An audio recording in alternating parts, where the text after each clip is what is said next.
Students good morning. बच्चों, आज हम करेंगे आपकी हिंदी वसंत की बुक का लेसन नंबर 5 चिट्ठियों की अनूठी दुनिया। हम करेंगे इसके गद्यांश। इसका फर्स्ट पैरा देखो। पत्रों की दुनिया भी अजीबोगरीब है और उसकी उपयोगिता हमेशा से बनी रही है। पत्र जो काम कर सकते हैं वह संचार का आधुनिकतम साधन नहीं कर सकता। पत्र जैसा संतोष फोन या एसएमएस का संदेश कहाँ दे सकता है। पत्र एक नया सिलसिला शुरू करते हैं और राजनीति, साहित्य तथा कला के क्षेत्रों में तमाम विवाद और नई घटनाओं की जड़ भी पत्र ही होते हैं। दुनिया का तमाम साहित्य पत्रों पर केंद्रित है और मानव सभ्यता के विकास में इन पत्रों ने अनूठी भूमिका निभाई है। पहले हम करेंगे इसका प्रसंग। प्रस्तुत गद्यांश हमारी हिंदी की पाठ्य पुस्तक वसंत भाग 3 में रचित चिट्ठियों की अनूठी दुनिया नामक कविता पाठ में से लिया गया है। इसके लेखक श्री अरविंद कुमार सिंह जी हैं। इस पाठ में लेखक ने चिट्ठियों के महत्व के बारे में बताया है कि चिट्ठियों का हमारे जीवन में क्या महत्व है। इन पंक्तियों में सिद्ध किया गया है कि संसार के विकास का प्रमुख कारण चिट्ठियां ही होती हैं। मतलब कि जितना भी विकास होता है उसका मेन कारण क्या है? चिट्ठियां। अब हम करेंगे इसकी व्याख्या। इसमें लेखक कहता है कि संसार में चिट्ठियों की दुनिया भी बहुत अजीब है, बड़ी अनोखी है। उनका महत्व प्राचीन काल से लेकर आज तक निरंतर लगातार बना हुआ है। पत्र जो काम कर सकते हैं वो आजकल के जो एसएमएस के संदेश भेजने के जो नए साधन है वो नहीं कर सकते।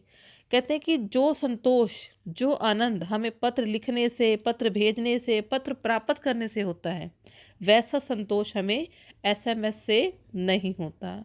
एसएमएस जो होता है वो बहुत छोटा होता है, परंतु जो पत्र होते हैं उसे हम जितना मर्जी चाहे बड़ा लिख सकते हैं, जितना चाहे मन की भावनाओं को खोलकर लिख सकते हैं, जबकि एसएमएस बहुत लिमिटेड सा होता है।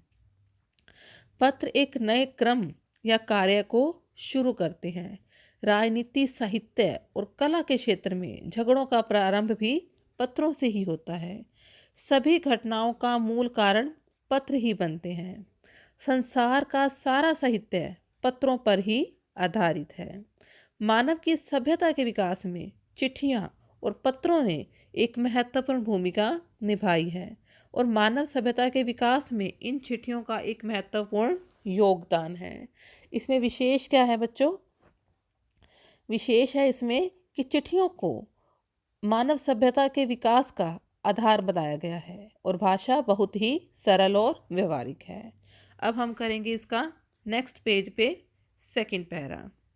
पंडित जवाहरलाल नेहरू ने सन 1953 में सही ही कहा था कि हजारों सालों तक संचार का साधन केवल हरकारे या फिर तेज घोड़े रहे हैं। उसके बाद पहिए आए, पर रेलवे और तार से भी बदलाव आया।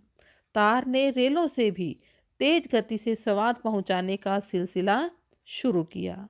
अब टेलीफोन, वायरलेस और आगे रेडार दुनिया बदल रहा है।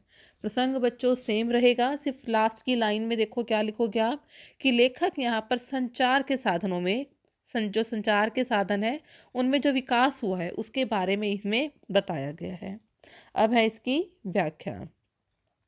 इसमें जो लेखक है अरविंद कुमार, उनका कहना है कि स्वतंत्र भारत के प्रथम प्रधानमंत्री पंडित जवाहरलाल नेहरू ने संचार के बदलते विभिन्न रूपों के बारे में अपने कुछ विचार बताए हैं।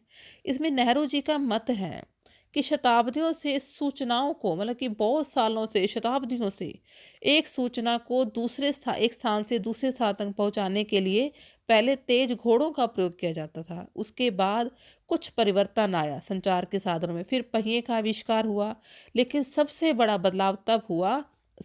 बदलाव रेल और तार विभाग ने किया।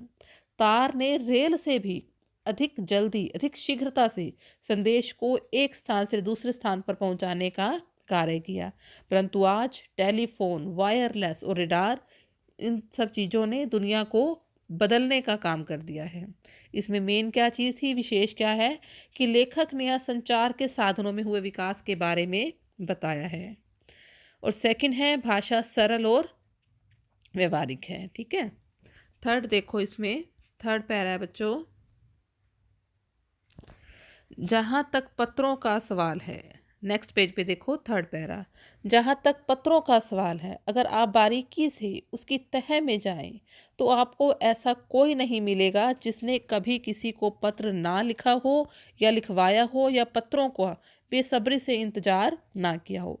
इसमें लेखक कहता है कि जहाँ तक पत्रों के लिखने का प्रश्न आता है, तो हम अगर ध्यान दें, अगर हम गहराई से सोचें, तो हमें लगेगा कि दुनिया को कोई भी ऐसा व्यक्ति नहीं है जिसने कभी कोई पत्र नहीं लिखा हो या फिर उस पत्र को प्राप्त करने की इच्छा व्यक्त ना की हो।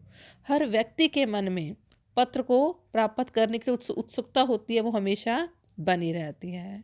पैरे में देखो ऊपर, अब हमारे सैनिक तो पत्रों का जिस उत्सुकता से इंतजार करते हैं उसकी कोई मिसाल ही नहीं है। कहते हैं कि जो देश की सीमा पर देश की सुरक्षा करने वाले सिपाही होते हैं, वो पत्रों का बहुत बेसब्री से इंतजार करते हैं।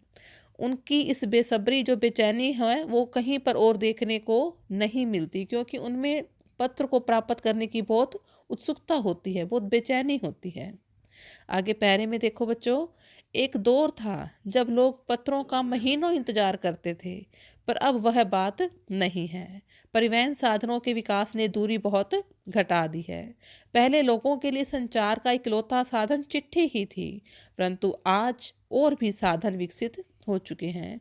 लेखक कहता है कि एक समय ऐसा था जब लोग महीनों तक पत्रों के आने का इंतजार करते थे कि कब कोई पत्र आएगा और हमें कोई संदेश मिलेगा, परंतु अब वो बात नहीं है, क्योंकि अब पत्रों को एक स्थान से दूसरे स्थान तक पहुंचाने के लिए ज़्यादा समय नहीं लगता। अब तेज गति वाले साधनों का उपयोग होता है। यातायात के इन साधनों ने जनमानस की आपस में मिलने की दूरी को बहुत कम कर दिया है। संदेश भेजने का एकमात्र साधन पहले चिट्ठी ही था, परंतु आज संचार के साधनों का विकास हो चुका है। इसमें विशेष क्या रहेगा बच्चों, प्राचीन काल और आज के संचार के साधनों के बारे में बताया गया है। भाषा सरल और विचार के अनुकूल है। अब आप सभी ने ये गद्यांश फेयर नोटबुक पे राइट भी करने हैं बच्चों और लर्न भी करने हैं। थैंक